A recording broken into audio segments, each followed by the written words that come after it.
Hey, welcome back to the channel. My name is John Jay, and in this video today, I'm going to be talking about what I believe is the most important thing beginners should know when throwing backhand. Hey, even some of you pros might benefit from this, so keep watching.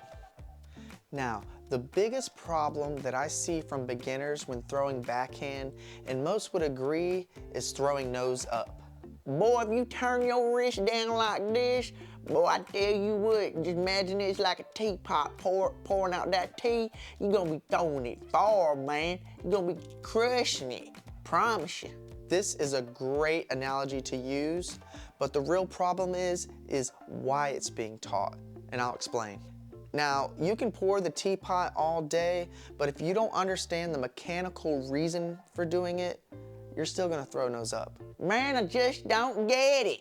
Now, the true purpose for the teapot analogy is to actually get the disc to align with your arm. So if I were to stand here and just hold the disc naturally without pushing down, as you can see, the back of the disc is pointing down away from the center of my arm. Now, if I push the nose down, it actually lines up with the center of my arm.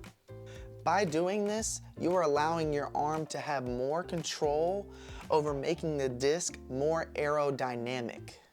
Aerodynamic, what is that? In layman's terms, the disc will be able to fly faster and farther because it has less effect from air.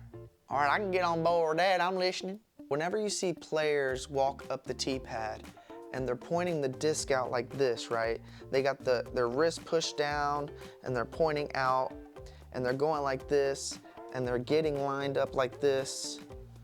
Why do you think they're doing that? The reason why they are doing that is because they are establishing their release point and their reach back. Think of it this way.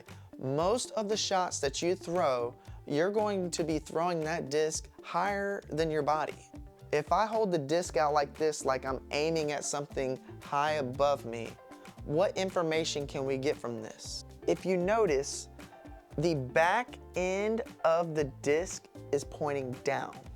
The best way for this disc to get to its target and be the most aerodynamic is for this disc to not change its angle. Once I have my target aimed at, I'm going to look at the back of the disc to determine where my reach back is. So what I'm going to do is I'm going to paint a line. I see what I'm aiming at, and I'm gonna come down like this because the nose is going down. So that way, I'm just gonna come right back up to the same spot. Now, a good way as well to tell yourself how to reach back is to use your sternum, this middle part right here. Use your sternum as the center point of the entire drive, I guess you could call it. Your reach back and your release, the entire center of the line, right? So no matter what angle that you're on, you're always gonna come back home here to that point, and that's gonna determine your reach back. So I could be throwing up here, but I'm coming across my sternum. I could throw flat, but I'm coming across my sternum. I could be throwing downhill, and I could come across my sternum. No matter what direction you take, you're just creating a line that goes across your sternum, and you're staying consistent with that line, allowing your elbow to drive that line. All right, guys, that's gonna wrap up this lesson. If you find this information helpful, or if you just love disc golf content, go ahead and subscribe to our channel. It really helps us out a lot. We really appreciate it. But until next time, love y'all, keep throwing, and peace.